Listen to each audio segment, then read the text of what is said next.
Hi guys, welcome back to my channel, and if you're new here, thank you for checking it out. If this message does help you, please like, subscribe, and share with your family and friends. So today I pulled out my spread and I have our first card is going to be the general energy of the message, the overall message of this read. Then I pulled out 4 more cards in order to clarify this message, and then 2 final cards that is advice from the universe, divine.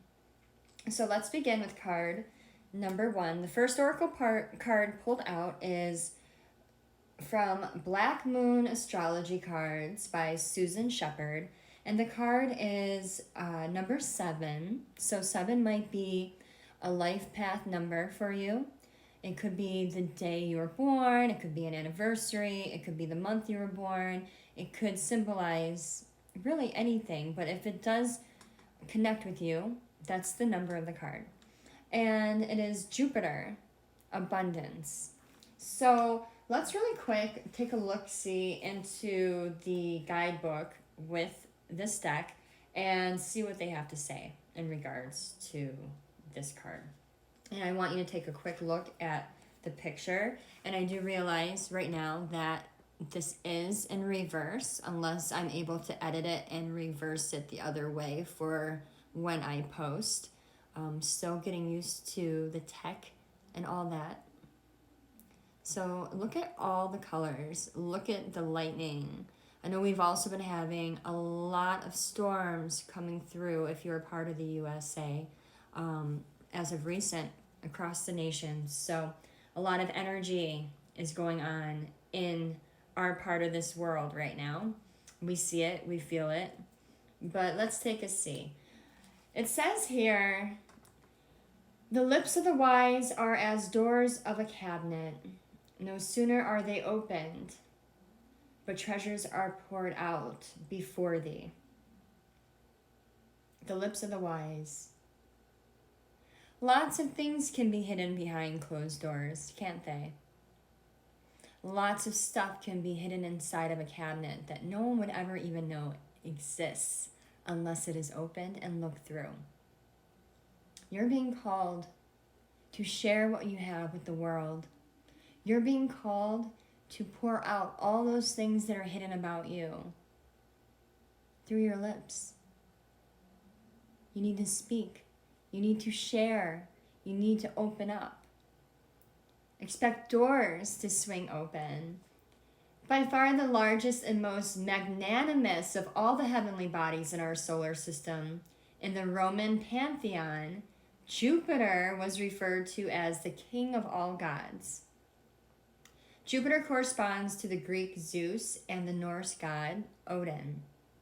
Because Jupiter is so vast and expansive, this planet is the gate opener for better luck. The earlier Greeks called this planet Jupiter Python, which meant the brightest star. Because of Jupiter's immensity, it is one of the easiest planets to see with the naked eye. As a ruler of Sagittarius, the Cantor, Jupiter has a dual role of being half human, half beast. The planet Jupiter casts off more heat than it takes from the sun, and thusly, this giant planet is one of generosity and joyfulness.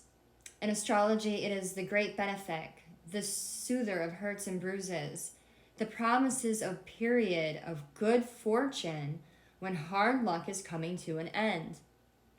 Similar to Saturn, Jupiter can represent the father and what you have inherited from your father.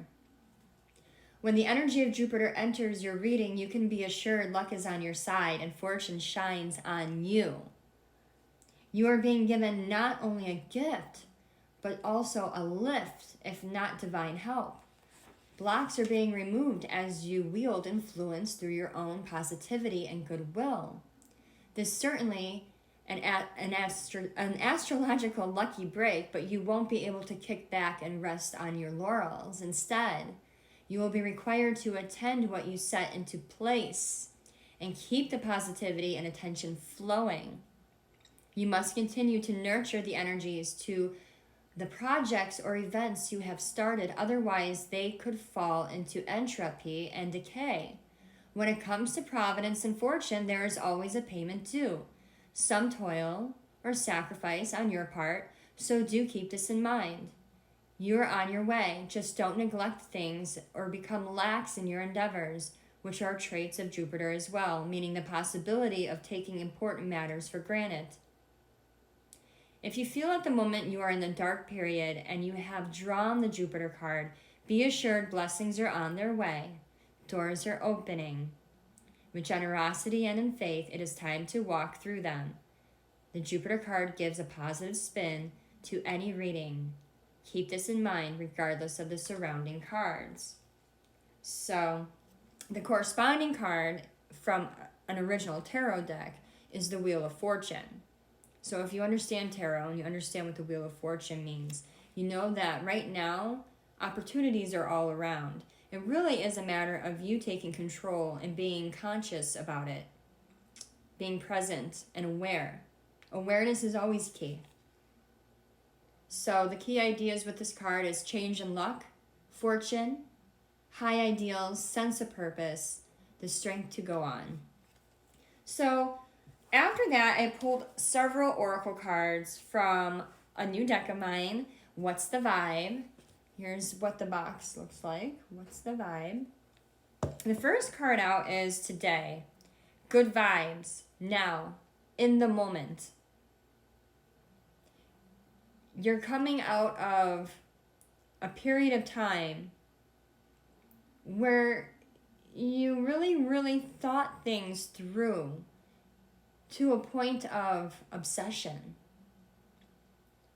You worried a lot. You had a lot of anxiety, fear, but you're starting to realize that when you're absolutely present in the moment and living moment to moment with still an end goal in mind, but not obsessing over it and kind of moving with the flow, that the vibes are lightening. You feel better. You're happier. You're vibing higher. And then because of that, things are starting to finally fall in place for you. You're starting to understand that when you don't force it, it kind of just happens more naturally. And it's so much easier than sitting there and thinking about it nonstop. It's kind of like watching a cake bake. If you sit there and stare at the cake baking, it seems like it'll never cook. But then you walk away for 20 minutes, keep yourself entertained with something else, and come back, it's done. Same idea. You're letting your cake bake. You're walking away from matters that you obsessed over, and you're starting to enjoy the time instead. So because of that, the second card out we have is feminine energy. We have gentleness, nurturing, mothering. You're letting your guard down. You're finally embracing what it means to be feminine, to be soft, to be gentle and vulnerable, to be open and loving. You no longer have that hard shell surrounding you and your heart, because you realize that nothing can actually really truly break you. You've come this far. And how does it go? You didn't come this far to come this far. Like, you came this far through a lot. You've pushed through so much. And you realize, I don't want to be tough no more. I just want to be soft. I just want to love and be loved. And when you allow yourself to be loved, it feels so beautiful, and you become more feminine and more soft and more available. The next card I have out is salty, bitter, angry, petty. There's going to be people in your energy that are going to be salty when they see the changes that you've made. But you can't let that get to you. You've come too far, and you're not letting it get to you. That's the point here. They're salty because you're unbothered. You're riding the high vibe wave, and they can't bring you down. So you got some people sitting there stewing